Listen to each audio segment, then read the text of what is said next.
I woke up in the morning and looked at the phone. It was 11 a.m., but I didn't have to rush to go to work because today was Saturday, favorite day of the week. I dialed up Anna. After a few moments of ringing, Anna picked up the call and said, Yeah, I remember. I'll be meeting you at the mall at 7 p.m. sharp. Happy now?" I laughed and replied, "Okay, I'll see you then." I and Anna had been best friends since childhood. They went to the same school, studied in the same college, and now work at the same company as well. I got up from bed and made a warm cup of coffee. I recorded on TikTok with the tagline, "Good morning to all you lovely people out there." I then sat down on the couch and started scrolling TikTok feed. Videos of food, fashion, and daily life vlogs started to come up one by one. Suddenly, I clicked on a random account. The account belonged to a guy making mime videos. He was doing tricks and making funny faces. I liked one of his videos, so I commented generously, "Nice job, keep it up." I went to make breakfast for myself. My phone received a notification. I opened it and saw the mime guy followed my account. I didn't bother much about it and got busy with my daily chores. After lunch, I watched a movie and don't exactly remember when I dozed off. I woke up hearing my phone ringing out loud. It was Anna. I answered her call. Enlisted is the free brand new online World War II shooter. Command a squad of soldiers and participate. You tell me, where are you? Get ready and meet me at the mall. I saw it was 6:30 already. I got ready and left for the mall. We met near the mall gate. Anna and I clicked pictures and took so many TikTok videos. We both were kind of fans of TikTok, so wherever we went, we filmed TikTok videos. Anna bought lots of clothes. She went to trial them and I sat down near the trial room. I was waiting for her to come out when suddenly, I felt someone is watching me. I looked around the mall. There were plenty of people roaming around the mall. Everyone was busy on their own. There was a mirror at some distance from me. I saw a weird-looking face hiding behind it. I didn't go check it out. Anna came wearing a dress and said, "So, how do I look?" I smiled awkwardly and again looked at the mirror. "Rita, tell me, should I buy this?" I looked back at Anna and said, Yeah, you should buy it." Anna noticed me being distracted. She asked, "What happened? Are you looking for someone?" I replied, "No, just thought I saw someone." We finished our shopping, then went to eat somewhere. Anna was going through the uploaded TikTok videos. She suddenly said, "Hey, who's this weird mime guy standing behind you in this picture?" I looked at the photo and my heart stopped. It was the same mime guy from the TikTok video this morning. How the hell he came to this mall? Then I remembered I have uploaded pictures from the moment I stepped inside the mall. Did the guy follow me here? This is an odd incident of him living in the same area where I do. It creeped me out that this guy is now at the same mall with me. "And I think we should leave early. Let's take the food home. We'll eat it there," I said. Anna didn't question me further, because she understood my discomfort right at that moment. We packed the food and came out of the mall. There's a long subway on my way home. The streets were empty. The crickets chirping around with the sound of the hollow wind made my skin crawl in fear. "Let's walk faster," I said to Anna. My car was parked at the end of the subway. As soon as we got into the subway, an eerie feeling grabbed my heart. Anna was looking back constantly. I realized she too got scared. "Is someone following us?" Anna asked. I told her about this mime guy and she got even more scared. We were walking as fast as we could when suddenly we heard a burst of creepy laughter at the end of the tunnel.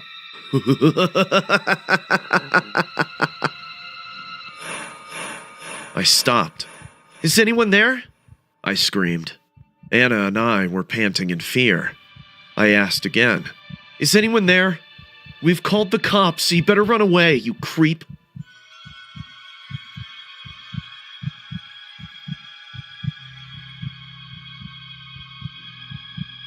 From the darkness of the tunnel, the mime guy came out.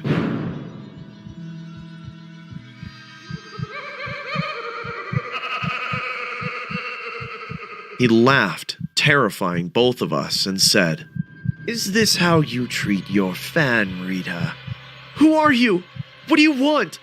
Anna screamed. The mime guy made weird faces and said, "Oh, nothing. I just want your friend to be my friend as well." "You better fuck off, creep. Get lost now, or you'll be in huge trouble. The cops are on their way," I said in a threatening voice. The mime guy started to cry now. He was sobbing like a little child. He said in a crying voice, "No one wants to be my friend. That is why I take them home and keep them in my cellar. Come on, Rita, Anna, I want to be your friend. So you guys better come with me." Suddenly, his eyes lit up like a hungry wolf. He looked at us and said in a psychotic voice, "Don't make me force you. I will then have to twist your necks like little birds." Anna screamed, saying, "You jerk! You think you can threaten us and get away with it?" She picked up a stone lying on the ground and threw it, aiming at the mime's jaw. The guy fell on the road, bleeding and screaming in pain. We then started to run towards the car. Anna ran past him. I was just about to cross him when suddenly he grabbed my leg and started to pull me down. Before I could understand anything, the mime guy got up on me and started to lick my cheeks with his blood-soaked tongue. The more he did this freaking thing, the more he screamed in joy. The guy was utterly sick and mad at the same time. Anna hit him hard again on his head, and I fainted, screaming one last time. The cops came and arrested this guy. I didn't go out of the house for a month. I can't forget his scary face leaning on me till the day I die. Before starting the story, I would suggest you guys to go subscribe to the channel. It turns out that most of you guys who watch me aren't actually subscribed. So, if you like the content and want to support the channel, go ahead and subscribe and hit the bell. It's free, and you can always change your mind later. I recently moved out. My parents stay in California. I finished high school there and took a job in LA. I had a senior here who helped me find a small apartment perfect for myself. I've been self-dependent from a very young age, so moving out wasn't that scary for me. The apartment was already furnished enough. The only thing I needed was a new mattress. One of my colleagues at work told me there's a local IKEA store 2 blocks away from our workplace. So, one evening, I decided to head there after work. It was a warm summer night, and even though I wanted to leave early, I couldn't.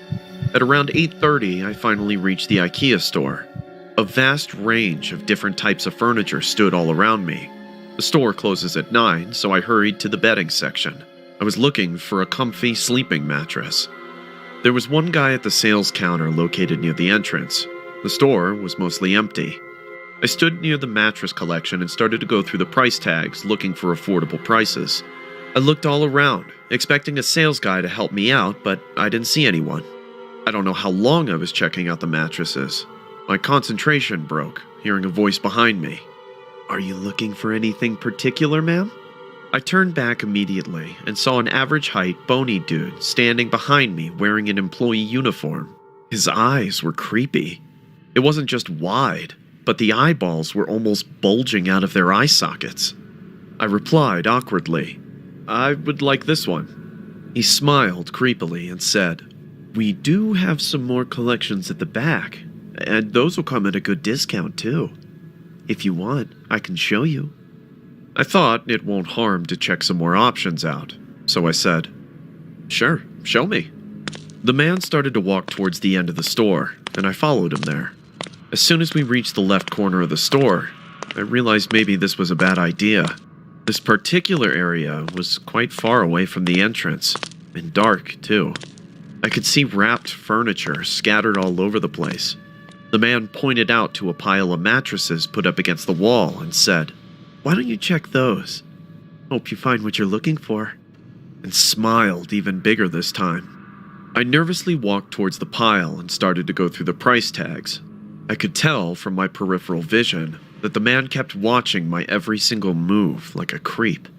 I turned back at him and said, I think I'm gonna go for the first one. The man was standing right in front of the way, leading to the entrance. My heartbeat got faster, because I knew he was blocking my way, and there were no security cameras nearby. The man replied, "There's some more in the basement too. If you come with me, I can get you a good deal." That moment I decided to man up and confront him for his creepy behavior. I said, "No thanks. I've made up my mind. Let's go to the first section, shall we?" Suddenly, the man covered his face with his hands and started to sob like a child.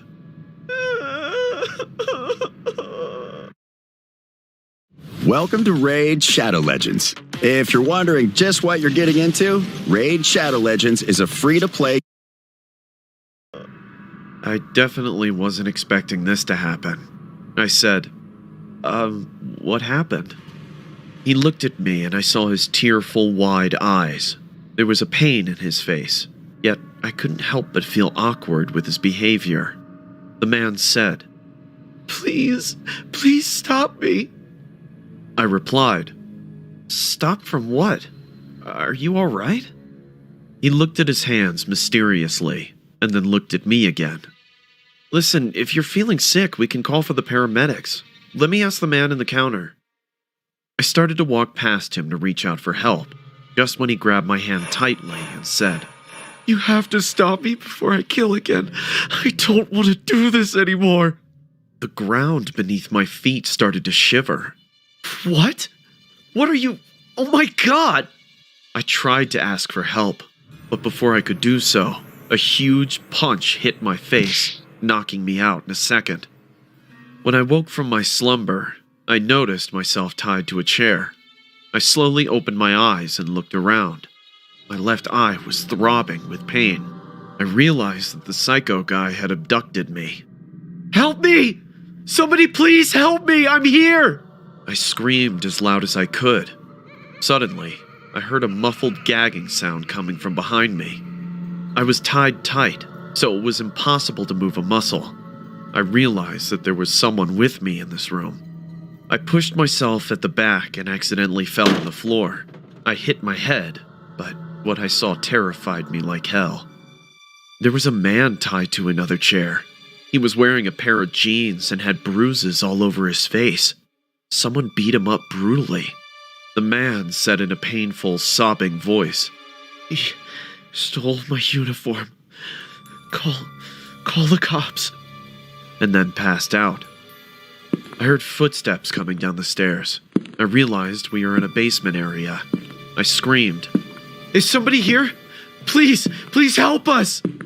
But then I heard the same sobbing sound. "I told you to stop me. Why didn't you?" The man wearing the IKEA uniform came in front of me. I realized this guy is an imposter. He not only abducted me, but also beat the shit out of an actual salesman of the IKEA unit. "You crazy psycho! Don't think you're gonna get away with this! The cops will find you and you will rot in jail!" The man then looked at me with an expressionless face and started to laugh all of a sudden. Then he said, "It's not the first time that I'm doing this, you know." I started to breathe heavily. I understood this guy is a serial killer. He came closer to me and lifted me from the floor. He then faced me towards the poor guy and said, "Tell me, do you like gory movies?" and took out a gun from his pocket. He slowly walked towards the unconscious man on the chair and stood behind him, looking directly at me. I started to cry in terror. Why? Why are you doing this? Please, let us go. What have we done?" The man screamed like crazy and said, "Be quiet! You are interrupting me with your bullshit now! You won't realize how much fun it is until you do it." He then lifted his hand and placed the gun behind the man's head. The man got back to his senses and said in a dizzy voice, What's happening? What is this?" I screamed at the top of my lungs, "No, please don't!" And at that moment, A loud gunshot took place, almost making my ears numbed. That psycho shot that poor salesman from point-blank range. His blood splattered on my face, and I screamed one last time. My voice got choked, and I sat there, silently sobbing. My entire life flashed in front of my eyes while the psycho started to walk towards me. I knew my end was near, and probably like his other victims, no one will know about me and that poor IKEA salesman. He then came close to me and whispered in my ear, "Don't suffer so much. I hate when they suffer like this. It'll only take a second. Now, close your eyes, doll." I closed my eyes as tears rolled down my cheeks. I could hear my breath as I waited for death. The man placed the warm gun on my forehead, burning my skin a bit, but I didn't feel that pain anymore. I heard the trigger being pulled back one more time. Then the man said, for the last and final time, "Ready or not, here it comes." When I opened my eyes, I saw cops running around me, and the psycho lying on the floor, coughing blood. His eyes looked at me, and then he never blinked. It's been 5 days since I was released from the hospital. The man at the counter was about to close the store when he realized he saw a girl entering the unit, but never saw her leaving the place. So, he decided to check the footage, just when he found me standing near the mattress area, talking to a guy and then following him to the other side of the store. He recognized that the guy is not their salesman. Moreover, he's an infamous serial killer that the cops were looking for. He rushed there and found the basement door locked. He called the cops immediately and also heard the first gunshot. I was lucky enough that the cops reached me as soon as they did and saved me from this devil before he shot me, just like the poor salesman. I might have to undergo therapy. I'm now boarding a flight to San Francisco to stay with my parents. I don't know when I'll be able to move out again and live on my own. This is how fast YouTube is with Brave. Notice how there's no pre-roll ads? And here's how you can see how much time you save with Brave.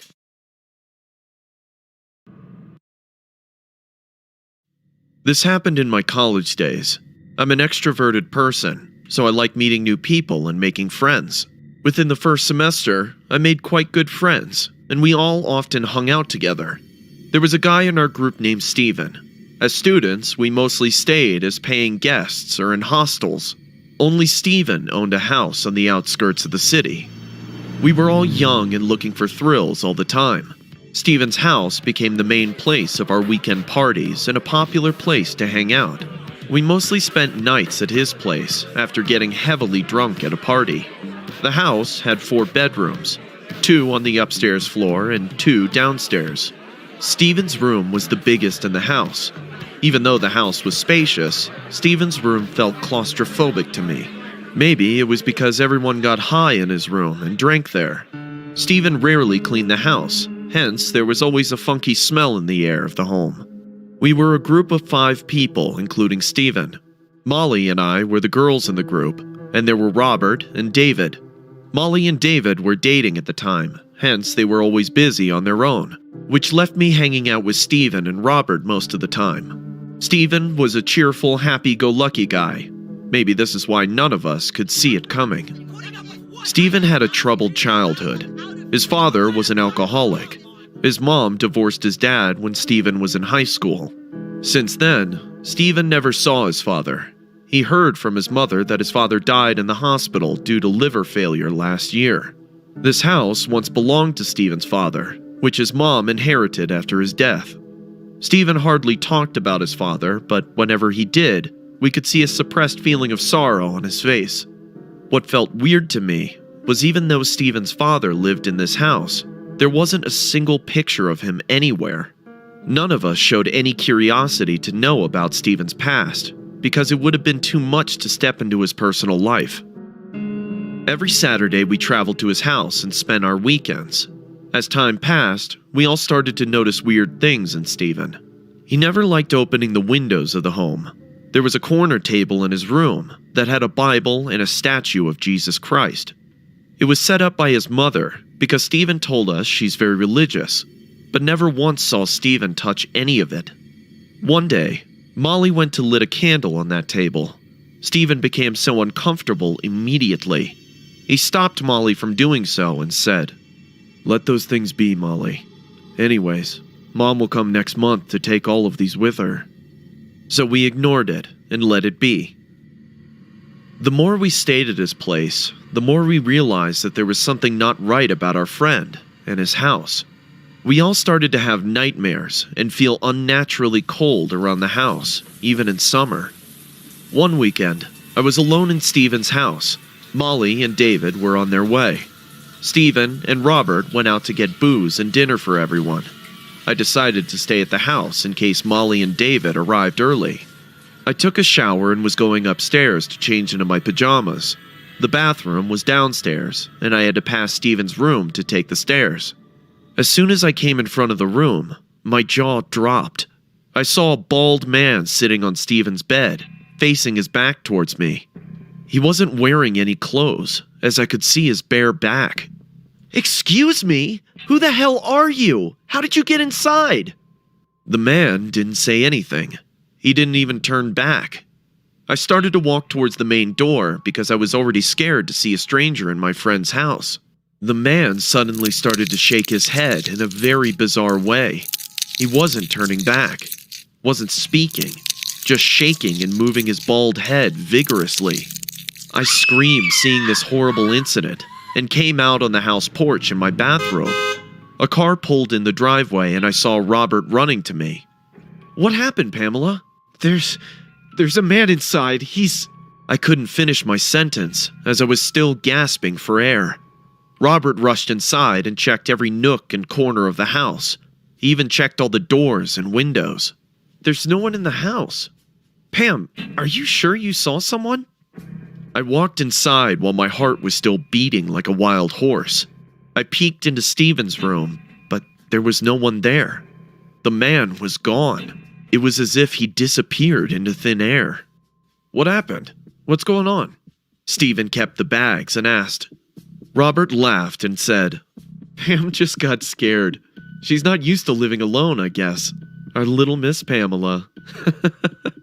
I felt embarrassed because at that point I also started to think it was just a hallucination. But Stephen didn't laugh. He came close to me and said in a low voice, "Did you see someone?" "Yeah, I was going upstairs just when I saw a bald man sitting on your bed. Did you see his face?" "No, I couldn't."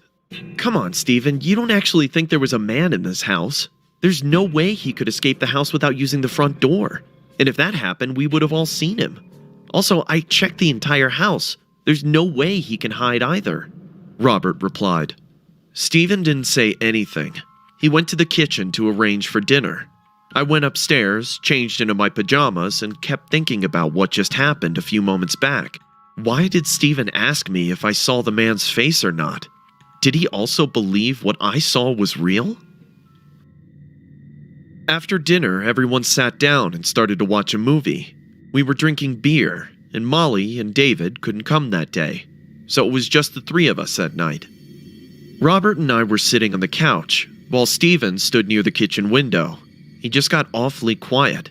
I went to him and asked, "Is everything okay, Stephen?" He didn't even look at me.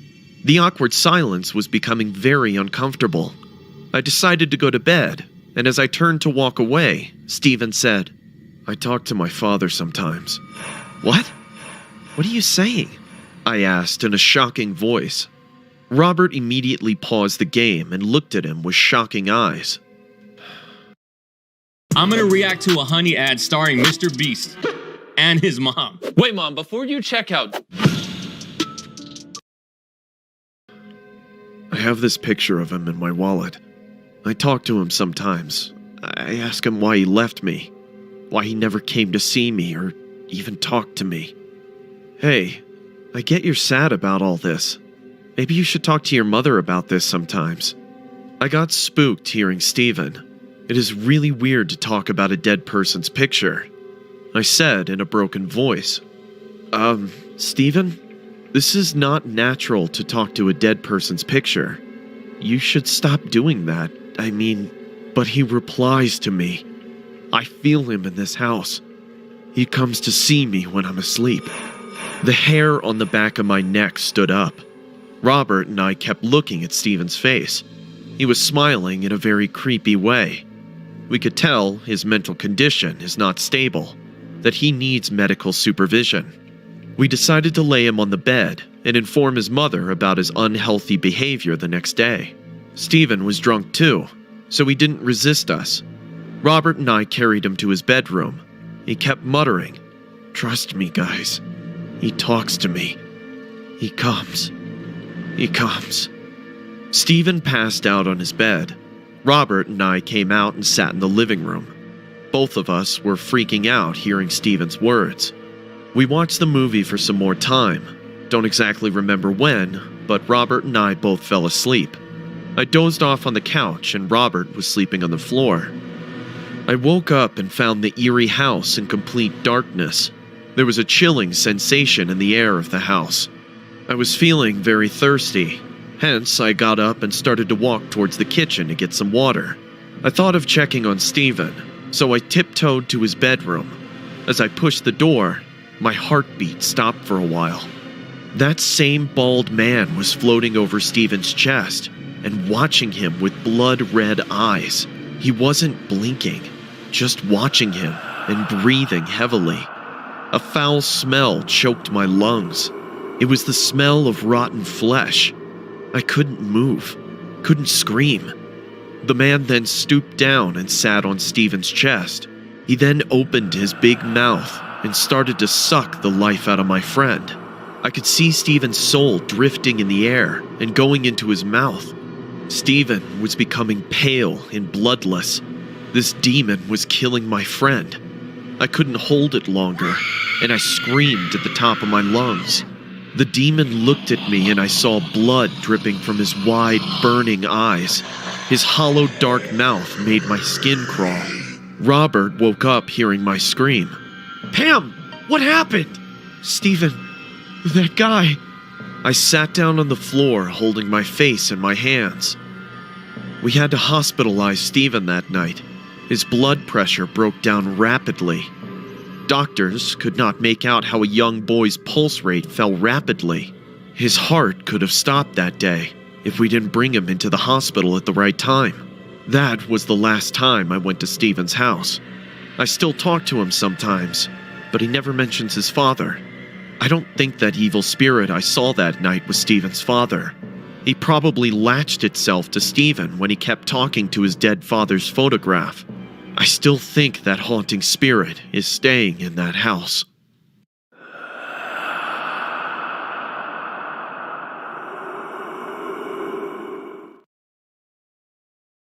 I am highly terrified of this web platform called OnlyFans.